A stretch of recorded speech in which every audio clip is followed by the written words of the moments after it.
அலைக்கும் வரஹ்மத்துல்லாஹி தஆலா வபரகாத்துஹு. ஜன்னத்தே கலாம் வ மக்ஃபிரத்தே மகாம் வ நூரி அஜ்ஸாம் வ தீனே இஸ்லாம். ரப்பி ஹப்லி மின் லதுன்க ரஹ்மா இன்னக அன்தல் வஹ்ஹாப். ஜஸல்லாஹு சய்யிதனா வ நபியினா வ மௌலானா முஹம்மதுர் ரசூலுல்லாஹ் ஸல்லல்லாஹு அலைஹி வ ஆலிஹி வஸல்லம். اللهم صل على محمد عدد خلقه ورضا نفسه وإذنة عرشه ومداد كلماته.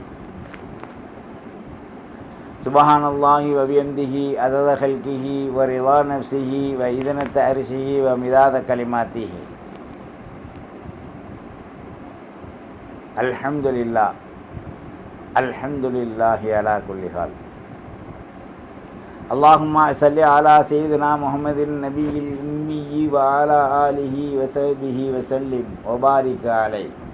أما بعد، أعوذ بالله من الشيطان الرجيم بفضل بسم الله الرحمن الرحيم.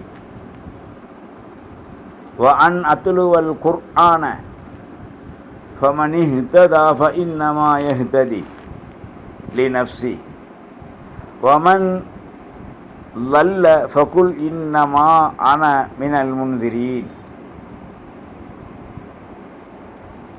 وقل الحمد لله سيريكم آياته فتعرفونها وما ربك بغافل عما تعملون.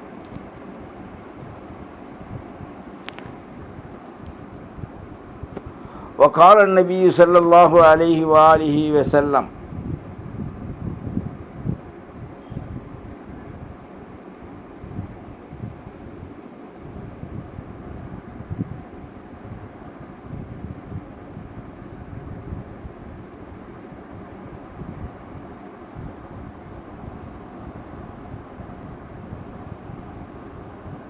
إذا تولى العبد للمسلم أو المؤمن فغسل وجهه خرجت من وجهه كل خطيئة نظر إليها بعينه مع الماء أو مع آخر قطر الماء أو نحو هذا. وإذا غسل يديه خرجت من يديه كل خطيئة بطشتها يده مع الماء أو مع آخر قطرة الماء حتى يخرج نقيا من الذنوب أو كما قال عليه السلام. சர்வ புகழும் சாந்தியும் தனித்தோனாகிய அல்லாஹு ஜல்ல ஷானுஹு தஆலா ஒருவனுக்கே உண்டாகுவதுடன் சாந்தியும் சலவாத்தும்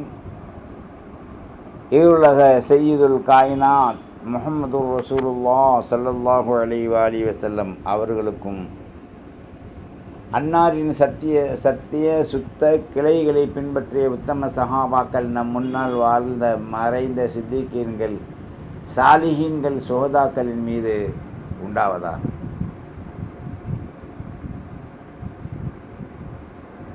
அல்லாஹ் நம்மின் மீது அருள் இருக்கின்ற அருள் பாலிப்புக்கள் எல்லாம் மிக சிறந்தவைகளாக, அருளுக்குரியவைகளாக அல்லாஹ் ஆக்கி வச்சிருக்கான். அவன் நம்மின் மீது வைத்த கிருபை, கண்ணியம் அனைத்தும் மிக சாலச் சிறந்த அருளாக, உயர்வான அந்தஸ்தை தரக்கூடிய அமைப்புகளில் தான் அல்லாஹ் நமக்கு அருள் பாலிச்சிருக்கான். மனிதனாகிய நாம் அல்லாஹ்வை அறிந்து நன்றி செய்வதை பொதுவோக்காக நினைத்து நமது வாழ்வின் உலகத் தரங்களை, உலக வாழ்வியல்களை, ஆதாரங்களை மாத்திரம் நாம் முன்னெடுத்து சென்று கொண்டிருக்கின்றோம். இது நமக்கு மிகப்பெரிய ஒரு கேள்விக்குறியான நிலையை ஏற்படுத்தும். நாம் சிந்திக்கணும். அல்லாஹ்வுடைய அருள், அவனுடைய உண்மையான நிலை அனைத்துமே அருள் பாலிக்குகின்ற, நம்மை உயர்த்துகின்ற மிக பெரும் ஒரு அந்தஸ்தை தான் உள்ளடக்கி வைத்திருக்கின்றது. நாம் எப்பொழுதுமே நம்மை முன்னோக்கி சென்று முன்னெடுத்து சென்று மார்க்க கலைஞானங்களையும் மார்க்க விளக்கங்களையும் பிற்படுத்தி கலங்கப்படுத்தக்கூடியவர்களாக இன்றைக்கு நாம் வாழ்ந்து கொண்டிருக்கோம். யாராவது சொன்னால், போப்பா எனக்கு தெரியாதா, அவன் என்ன பெரிய அறிவாளியா, அல்லது அந்த விஷயத்தை பற்றி எனக்கு தெரியாதா, எப்போவே எனக்கெல்லாம் தெரியும், அப்போ ஏன் செய்யலை, டயம்தான்ப்பா எனக்கு கிடைக்கல, இப்படி பேசுகின்ற அரக்க புத்தி உடையவர்கள், ஷைத்தானின் ரெக்கையில் மலைக்கு கோழிகள் நனைய விடாமல் தாய் பாதுகாப்பதை போன்று ஷைத்தானின் ரெக்கையில் ஒளிந்து கொண்டு இப்பேற்பட்ட அளவாடித்தனமான பேச்சுகளை பேசுகின்ற அந்த ரெவுடிச எண்ணத்தை தட்டி எறிவதற்குத்தான் ஸல்லல்லாஹு அலைஹி வஸல்லம் பல்வேறான வாழ்வை நமக்கு வாழ்ந்து காமிச்சிருக்காங்க. சொல், செயல், நடைமுறை, மௌனம் அத்தனையும் அல்லாஹ்விற்கு பிரியமானதாக இருக்கணும். உலக வாழ்வை தழுவி இருக்கும்போது அவனுடைய வேதனையும் சோதனையும் நமக்கு வந்து இறங்கிவிட்டால் நாம் இங்கே என்ன நிலைக்கு ஆளாகுவோம்? அல்லாஹ் ஒரு ஆயத்தை சொல்றான், பிஸ்மில்லாஹிர் ரஹ்மானிர் ரஹீம், இதா அராத ஷைஅன் ஐ யகூல லஹு குன் ஃபயகூன் என்று சொல்கிறான். நாம் தினம் ஓதக்கூடிய யாசீன் தான்.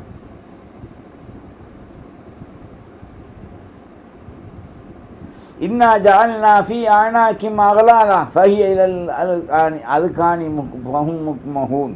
நாம் ஓதக்கூடிய யாசீன் தான். இவைகளை சிந்திக்கின்ற ஆற்றல்கள் நமது உள்ளத்திலேயே வரல. என்னால் பார்த்துக்குருவோம், அதனால் என்ன, நமக்கு வயசாக இல்லை, காலத்தையும் நேரத்தையும் நாம் வீணடிக்காமல் முதல்ல சம்பாரித்து சேர்த்துக்கிறோம். கடைசி ஒரு காலம் வரும், தள்ளாத வயசு, எந்திரிக்க முடியாது, உட்கார முடியாது, அப்போ பார்த்துக்கலாம். இன்னும் ஹஜ்ஜி செஞ்சுட்டா அன்று பிறந்த பாலன் ஆயிடுவான். இப்படித்தான் மனிதர்கள் தங்களுடைய எய்முகளை நடிச்சிட்டு போகிறான்.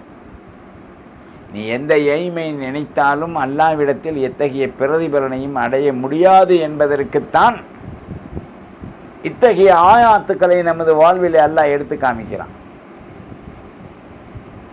அல்லாஹ் குறிப்பிடுறான்,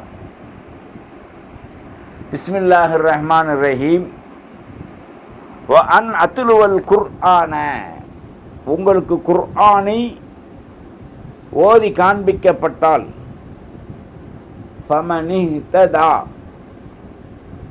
அந்த குர்ஆன் ஓதி காண்பிக்கப்பட்டதை கொண்டு யார் நேர்வழி பெற்றார்களோ, ஃபஇன்னமா யஹ்ததி லி நஃப்ஸி, தனக்குத்தான் அவர்கள் நேர்வழி பெற்றுக் கொள்வார்கள். வமன் அலல்ல, யார் அந்த குர்ஆன் ஓதுவதை கேட்டும் புறக்கணித்து வாழ்கின்றார்களோ அவர்கள் அநியாயக்காரர்கள். வக்குல், நபி நீங்கள் சொல்லுங்கள், இன்னமா அன மினல் முன்திரீன், உங்களுக்கு அச்சம் பூட்டி எச்சரிக்கை செய்வதில் மிகவும் கடுசானவராக நான் இருக்கின்றேன் என்று நீங்கள் சொல்லுங்க. அப்போ ஒரு சாரார் குர்ஆன் ஓதுவதை கேட்டு அல்லாஹ்வை அஞ்சி குர்ஆனை மனதில் இருத்தி அதை கொண்டு திருந்தி செயல்படுறாங்க, அது அவங்களுக்கு ஹிதாயத். வமன் அல்ல, யார் வழிகடணும்னு நினைச்சார்களோ அவர்கள் என்ன, குர்ஆனை புறக்கணிப்பாங்க, ஓத நேரம் இல்லைன்னுவாங்க, குர்ஆனை கேட்க மாட்டாங்க, பயான் சொன்னால் எந்திரிச்சு ஓடிடுவாங்க. இப்படியெல்லாம் பல்வேறான சிம்டன்ஸுகளை நினைத்து ஓடிடுவாங்க. இப்போ பயான் எந்திரிங்களே, முக்கால் ரக்காவாசி கூட்டம் வெளியே போயிடும், கால்வாசியில் அரைக்கா கூட்டம் தான் இருக்கும். 500 பேர் தொழுகிறாங்கன்னு சொன்னால் அதில் இருப்பது ஒரு 50 பேர் தான். 9.5% பாயிண்ட் வெளியேறிடுவாங்க. காரணம் என்ன? இவர்கள் மிகப்பெரிய அஞ்ஞானிகளாக மாறிட்டாங்க. விஞ்ஞானிகள் அல்ல, அஞ்ஞானிகளாக மாறிட்டாங்க. தனக்கு தெரியாத ஒன்றைய அஜர்த்து சொல்ல போகிறாரு, கிளம்புடா. அப்போ மெனக்கட்டு அஜர்த்து மார்க்க ஒவ்வொரு சப்ஜெக்டில் குரானையும் ஹதீஸையும் பெரியார்களுடைய வாழ்வு சரித்திரங்களையும் சஹாபாக்களுடைய சரித்திரங்களையும் சாலிகின்களுடைய சரித்திரங்களையும் எடுத்து பார்த்து படித்து அதன்படி அமல் செஞ்சு ஓதி தங்களுடைய பணியை தொடங்கும் போது அங்கே கேட்கக்கூடியவர்கள் அரைக்கால் வீசம் கூட இருக்கார். அதுலேயும் தெளிஞ்சு பார்த்தா கேட்பவர்கள் 20 பேருண்டா 5 பேர் தான் ஈமான்தாரிகள், முழுமையாக அந்த பயானை கேட்டு ரசித்து மிக வேதனைப்படக்கூடியவர்கள். நாம் அப்படி ஆக முடியலையே, இந்த ஆக முடியலையே என்று நினைப்பதே ஈமானின் தரத்தில் உயர்ந்ததாக அல்லாஹ் ஆக்கி வச்சிருக்கான். ஆண்லையும் சரி பெண்லையும் சரி தக்வாதாரியை இருக்கத்தான் செய்கிறாங்க. ஆனால் 20%டா அதில் 5% தான் உண்மையான, இதில் 2 அதில் 2.5% ஆண்லையும் பெண்லையும். அப்போ குர்ஆன் ஓதுவதில் நேர்வழி இருக்குண்டா அந்த குர்ஆனை விளங்குவதில் எவ்வளோ பெரிய நேரான பாதையில் இவனை ஸ்தலமாக்கிறதுன்றதை நாம் உணரணும். குர்ஆனை புறக்கணிக்கக்கூடியவர்கள், குர்ஆனை ஓத தெரியாதவர்கள், குர்ஆனை ஓதி மறந்தவர்கள், குர்ஆனை ஓதி அந்த குர்ஆனை ஒரு முறை ஹத்தம் செய்ததோடு மரணிக்கின்றவரை குர்ஆனை தொடாதவர்கள், குர்ஆன் என்று சொன்னாலே கடைகளிலிருந்து வாங்கி தனது வீட்டில் வைத்து ஓத சக்தி இல்லாதவர்கள். பணம் இருக்கும், அது டோன்ட் கேர், எந்த சக்தியுமே இல்லை, எண்ணத்தால் பணம் இருக்கணும். அவர்கள் தான் அந்த குர்ஆனை வாங்க முடியும். குர்ஆனை எவனும் விலைக்கு விற்க முடியாது. அதை அச்சடித்து வருகின்ற அந்த அச்சு பணிக்கூலி தான் கொடுக்குறான். என்னங்க அந்த எங்கள் ஊரில் 100 ரூபா குர்ஆன் விற்கிது, நீங்கள் 150 ரூபா சொல்கிறீங்க. அந்த பேரமெல்லாம் குர்ஆனில் இருக்கக்கூடாது. 1000 ரூபா சொன்னாலும் வாங்கிட்டு போங்க. இது யாருடைய கலாம்? அல்லாஹ் கலாமுல்லா, கலாமே ரசூலுல்லா. அல்லாஹ் ரசூலுல்லாட்ட கொடுத்து ரசூலுல்லா பேசி நம்மள்கிட்ட கொடுத்த கலாம் அல்லாஹ் ரசூலுடைய கலாம். இது வெறும் அல்லாஹ்வுடைய கலாம் மாத்திரமல்ல, ரசூலுடைய கலாம் மட்டுமல்ல, அல்லாஹ் ரசூல் ஜிப்ரீல் அலைஹிஸ்ஸலாத்தை கொண்டு ரசூலுக்கு இறக்கி அந்த ரசூலுல்லாஹி ஸல்லல்லாஹு அலைஹி வஸல்லம் ஏறத்தாழ 23 ஆண்டுகள் அணுவாக ரசித்து ருசித்து அமல் செய்த குர்ஆன் கலாம். இதை கையில் ஏந்தி இருப்பதே மிகப்பெரிய ஒரு தெய்வீக அருள். அல்லாஹ்வுடைய கடாட்சத்தை நமக்கு கொடுக்கும். இதை நாம் புறக்கணிக்கும் போது மிகப்பெரிய ஒரு கேவலமான நிலை. உலகத்தில் கல்யாணத்தில் முதல்ல நிறைய பேர் தர்றாங்களா என்னான்னு தெரியல. எங்களுக்கு விவரம் தெரிஞ்சு குர்ஆனை தான் கல்யாணம் முடித்து பெண்ணை அனுப்பும்போது பெண்ணுடைய கையில் கொடுப்பாங்க. ஜாமான் சட்டு கொடுத்து விடும்போது அந்த ஜாமான்லையும் என்ன செஞ்சிருவாங்க, ஒரு குர்ஆன் பெரகாலி பலகை அல்லது பெட்டியோடு வச்சு அனுப்பிடுவாங்க. ஒரு குர்ஆன் கொடுத்துச்சு, அடுத்து ஏன் கொடுக்கணும்னு நினைக்க மாட்டாங்க. அனுப்பியது சீர், அதற்கு ஈடு இணை எதுவுமே இல்லை. அதுக்கு அடுத்தது சொர்க்கம்தான், அல்லாஹ் ரசூல் தான். இரண்டாவதாக பெண்ணிடத்தில் கொடுப்பது அமல் செய்ய. இதை கணவனு ஓதணும். ஆக கணவனுக்கு ஒன்று,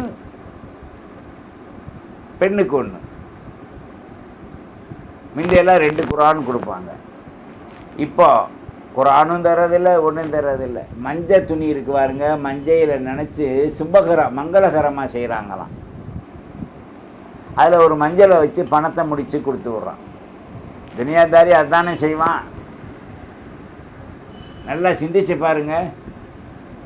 மஞ்சள் மங்களகரத்தை தருதுண்டா, இவன் வாழ்நாள் முழுவதும் மஞ்சளில் சால்னாவில் எதுக்கெடுத்தாலும் மஞ்சளை கலந்து தான் இவன் உபயோகிக்கிறான். எங்கே மங்களகரமாக வாழ்கிறான்? சுகரு, நோய், ப்ரெஷரு, மயக்கம், பலாட்டு ப்ரெஷரு, கேலட்டு ப்ரெஷரு எல்லாமே வந்துடுது. இதுக்கு காரணம் இன்னமா எஹ்ததீலி நஃப்ஸி, அது இருக்க வேண்டிய இடத்தில் துனியா குடியிருக்கு. எனவே தான் அல்லாஹ் சொல்லிட்டான், இன்னமா ஆன மினல் முன்திரீன், உங்களுக்கு அச்சமூட்டி எச்சரிக்கை செய்கிறேன், ஜாக்கிரதையாக வாழ்ந்துக்கங்கன்ட்டான் அல்லாஹ். அடுத்து சொல்கிறான் அல்லாஹ், ஒக்குல் நபியே அல்ஹம்துலில்லாஹ், சர்வ புகழும் அல்லாவுக்கே என்று சொல்லுங்க. சயுரீக்கும் ஆயாத்தி, அவனது ஆயாத்துக்களில் அல்லாஹ் பல்வேறான அற்புதங்களை, நியமத்துக்களை, உயர்வுகளை காமிக்கிறான். தஅரிஃபூனஹா, அதை நீங்கள் அறிந்தால், வமா ரப்புக்க பிகாஃபிலின் அம்மா தஅமலூன், நீங்கள் என்ன செய்கின்றீர்கள் என்பதை கூட அல்லாஹ் மறக்க மாட்டான், உங்களை நோட்டமிட்டு கொண்டே இருப்பான் என்று இந்த ஆயத்தின் மூலமாக அல்லாஹ் மிக தெளிவாக குறிப்பிடுறான். இஸ்லாமிய சகோதர சகோதரிகளே, இஸ்லாமிய வாலிபர்களே, அல்லாஹ்வுடைய அருளை அடைய அற்புதமான குர்ஆன், மோஜிசாவான குர்ஆன், நமக்கு வெற்றி வாகை சூடி அல்லாஹ் ரசூலிடத்தில் நெருக்குகின்ற ஒரு குர்ஆன், குர்ஆனுல் கரீமாக, கலாமுல்லாவாக அல்லாஹ் நமக்கு கொடுத்துருக்கான். இந்த கலாமின் அத்தனை சாரம்சங்களையும் நாம் அறிந்து தெரிந்து பின்பற்றி நாம் நடக்கும்போது அல்லாஹ் அறியாத புறத்தில் மின் ஹைசுலா யஹ்தஸிப், மிகப்பெரிய உயர்வான அந்தஸ்தை கொடுப்பான்ல. அந்த அந்தஸ்து எந்த அளவுக்கு இருக்குன்னு சொன்னால், மிகப்பெரிய அருள்வாய்ந்த நிலைகள் நமக்கு தருகின்ற ஒரு வாய்ப்பையும் அல்லாஹ் ஜல்ல ஷானஹு தஆலா நமக்கு கொடுப்பான். இந்த அந்தஸ்தை அடைவதற்குண்டான வாய்ப்புகள், ஒன்று குர்ஆன் ஓதுவதன் மூலமாக, மற்றொன்று அமல் செய்து அல்லாஹ் ரசூலுடைய பேச்சுக்களை கேட்பதன் மூலமாக நாம் உயர்வு அடைவதற்குண்டான வாழ்வை உயர்வானதாக ஆக்கிக் கொள்வதற்கு அனுதினமும் குர்ஆன் ஓதுவோம். ஒளி செய்த பிறகு குர்ஆனை எடுத்து நெஞ்சோடு அணைத்து ஸலவாத்து ஓதி அந்த குர்ஆனின் சில ஆயாத்துக்களையாவது ஒவ்வொரு ஒழுவிலும் நாம் எடுத்துக்கொள்ள வேண்டும். பள்ளிக்கு போகிறோம், ஒளி செஞ்சிட்டோம், குர்ஆன் எடுங்க, அதை பார்த்து முத்தம் கொஞ்சுங்க, நெஞ்சோடு அணைங்க. அந்த குர்ஆனுடைய வெளிச்சம், அந்த மகிமை உங்களுக்கு கிடைக்க ஆரம்பித்தால் ஒரு இந்த உலகமே உங்களை ஒன்றும் செய்ய முடியாது. மண்ணுக்கடியில் முழுகினாலும் சரி, விண்ணில் பறந்தாலும் சரி, நீரில் மூழ்கினாலும் சரி, சகதிகளில் புரட்டப்பட்டாலும் சரி, உங்களுக்கென்று ஒரு தனி பாதுகாப்பை அல்லாஹ் தனது அருளில் வைத்திருப்பான் என்பதை நீங்கள் மறந்துவிடக்கூடாது. எத்தனையோ சஹாபாக்கள் அடக்கப்பட்டு நீர் வந்து மண்ணில் சொருகி இருந்த பொழுதெல்லாம் அல்லாஹ் அவங்கள காப்பாற்றலையா? தமிழ்நாட்டில் உக்காசா ரலியல்லாஹு அன்ஹு பரங்கிப்பேட்டையில் சஹாபி, கடல் வழியாக மார்க்கமாக எங்கோ வாழ்ந்து ரசூலுல்லாவோடு இருந்த அந்த உக்காசா ரலியல்லாஹு அன்ஹு தமிழ்நாட்டில் பரங்கிப்பேட்டையில் அடங்கியிருக்காங்க. கடல் வழியாக பார்சல் அனுப்புனாங்களாம். கோலம் தமீமுல் அன்சாரி ரலியல்லாஹு அன்ஹு ரசூலுல்லாவுடைய தோழர், கடல் வழியாக சென்னை கடற்கரையில் அறக்கப்பட்டிருக்காங்க. கோவலத்தில் கேரளாவில் ஹபீபுத்தாரமி ரலியல்லாஹு அன்ஹு கடல் வழியாக ஒரு மலை பாறையிலே, பாரப்பள்ளி என்ற ஊரில் அவர்களை சொருகி அடக்கப்பட்டிருக்கு. வடநாட்டிலும் ஒரு சஹாபி, சிலோனிலும் ஒரு சஹாபி, நம்மில் சூழ்ந்து நாலாபுரத்திலுமே சஹாபாக்கள். இது அன்னில் அல்லாஹ் மேற்கு திசையில் அந்த பத்ர் யுத்தத்தில், உஹது யுத்தத்தில், ஹந்தக்கில் எந்தெந்த இடங்களெல்லாம் நிறைந்திருக்கின்றதோ இஸ்லாம், அந்தந்த இடத்திலெல்லாம் 1,00,000 சொச்ச சஹாபிகளை பிரித்து சாலிஹீன், சித்திகள், சுகதாக்களையும் எல்லாம் வச்சுருக்கான். ஆனால் சவுதி மட்டும் இன்றைக்கி தரங்கட்டு போகிறதுக்கு காரணம் துனியா. குல்லு மன் அலைஹா ஃபான் என்று என்ன எல்லாம் ரசூலுல்லா தடுத்தாங்களோ அதை பூரா இன்றைக்கி சவுதி கொண்டு வந்துட்டான். தடுத்ததை ரசூலுல்லா தடுத்ததை தடுப்போம், எடுத்ததை எடுப்போம் என்று இல்லாமல் தடுத்ததை எடுத்துக்கிட்டான், எடுத்ததை ஏவியதை விட்டுட்டான். ஆகையினால் அவன் உலகத்திலே பொருளுக்கும் பெண்ணுக்கும் அதன் அடியில் இருக்கின்ற ஒரு ரவுண்டு ரீங்காரத்திற்கும் தான் இன்றைக்கி அடிமையாயிட்டான் சவுதிக்காரன். அல்லாஹ் காப்பாற்ற வேண்டும்.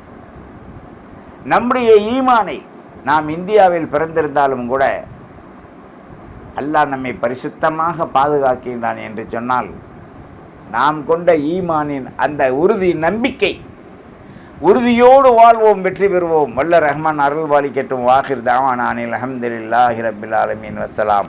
அஸ்ஸலாமு அலைக்கும் வரஹ்மத்துல்லாஹி வபரகாத்துஹு. வத்தபிஊனி அலல் இஸ்லாம் வஅத்தூனி மினல் முஸ்லிமீன்.